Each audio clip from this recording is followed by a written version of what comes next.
చేసిందని తిట్టేస్తా, కొట్టేస్తా, పొడి చేస్తా అని మనం తిట్టినా, కొట్టినా, పొడిచినా, యాసిడ్ పోసినా అందరూ ఒకలా ఉండరు అనుకునే పిచ్చి వాళ్ళు.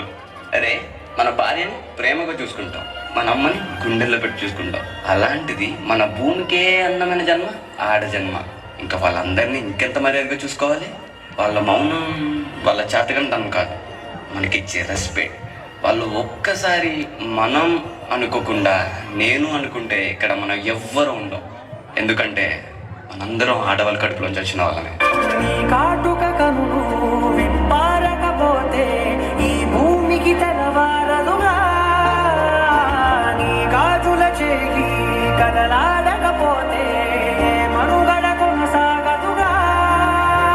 ప్రతి వరుసలో ప్రేమగా అందుకున్న బంధమా, అంతులేని మీసమా, అంచనాల కందునా, ఆలయాలు కోరని ఆదిశక్తి రూపమా, నీవు లేని జగతిలో దీపమే వెలుగునా. నీదవులాలనలో ప్రియమగు పాలనలో ప్రతి ఒక్క మగవాడు పసివారేగా. ఎందరి పెదవులలో ఏ చిరునవ్వున్నా ఆ సిరి మెరుపులకు మూలం నువ్వేగా.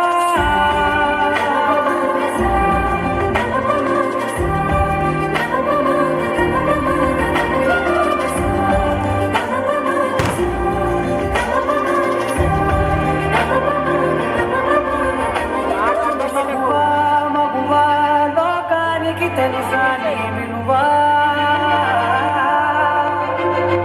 మగువా మగువా నీ సహనానికి సరిహద్దులు కలవా.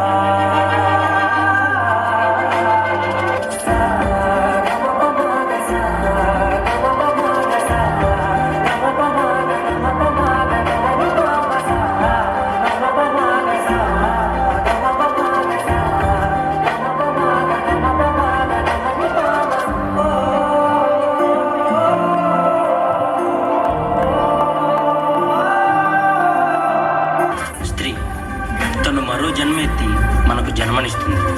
పిల్లల కోసం తను కన్న కలల్ని, భవిష్యత్తుని త్యాగం చేస్తుంది. ప్రతి మగాడి విజయం వెనక ఒక ఆడది ఉంటుంది అంటారు. వెనకలేదు, వెనకబడే ఉంది. మనం కింద పడితే అమ్మా అంటాం.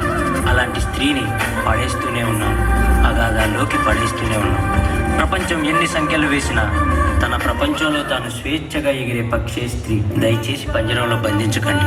అవును, మగవాళ్ళు గొప్పవాళ్ళే.